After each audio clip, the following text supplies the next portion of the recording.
मध्य प्रदेश कांग्रेस की वरिष्ठ नेत्री और पूर्व मंत्री विजय लक्ष्मी साधो शुक्रवार को इंदौर पहुंची, जहां उन्होंने इंदौर प्रेस क्लब में आयोजित पत्रकार वार्ता में मीडिया से चर्चा की। साधो ने मध्य प्रदेश की भाजपा सरकार पर आरोप लगाते हुए कहा कि प्रदेश की सरकार गूंगी बहरी हो गई है, जो कुछ भी सुनना नहीं चाहती।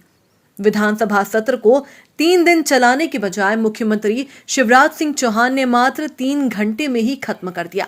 विजय लक्ष्मी साधो ने कहा कि विधानसभा में विधायकों को अपनी बात करने का अधिकार है, लेकिन सत्ता पक्ष चर्चा करने से घबराता है। 9 से 12 अगस्त तक विधानसभा सत्र था, लेकिन मात्र कुछ घंटों में सत्र को खत्म कर दिया गया। विजय लक्ष्मी साधो ने आरक्षण के मुद्दे पर भी प्रदेश सरकार को घेरा।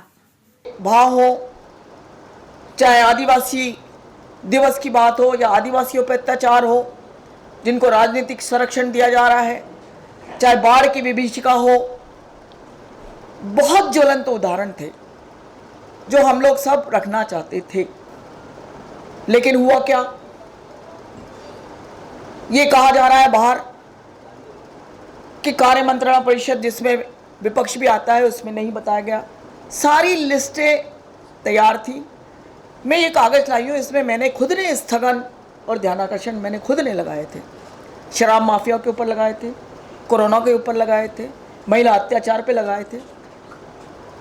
फिर क्या वजह थी कि शिवराज मामा की सरकार, शिवराज मामा जो सौदे के बल पर आज इस प्रदेश के अंदर बैठी हुई है, सत्र से भागना चाहती है,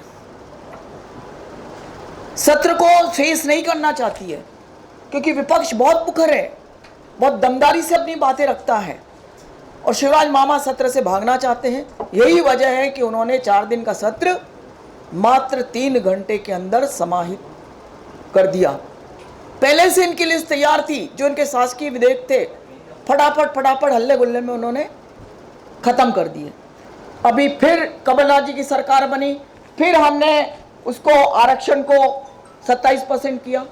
फिर आपके महाधिवक्ता ने कोर्ट में ये कहा, वहां पर आपने हलफनामा पेश किया और आज उस 27% का आरक्षण कहां पर आ गया, और सीमित होकर 14% पर, और 14% पे आपने आदेश निकाला कि मेडिकल में जो भर्तियां होंगी, जो नियुक्तियां होंगी, वो वही 14% के आधार पे होंगी।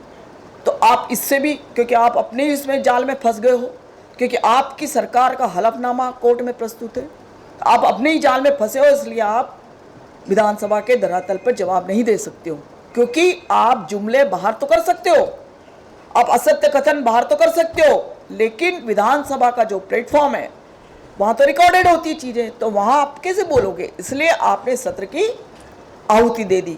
इस दौरान विजय लक्ष्मी साधो ने जल्द ही प्रदेश सरकार के खिलाफ मोर्चा खोलने की बात कही। Bureau report, INN news, Indore.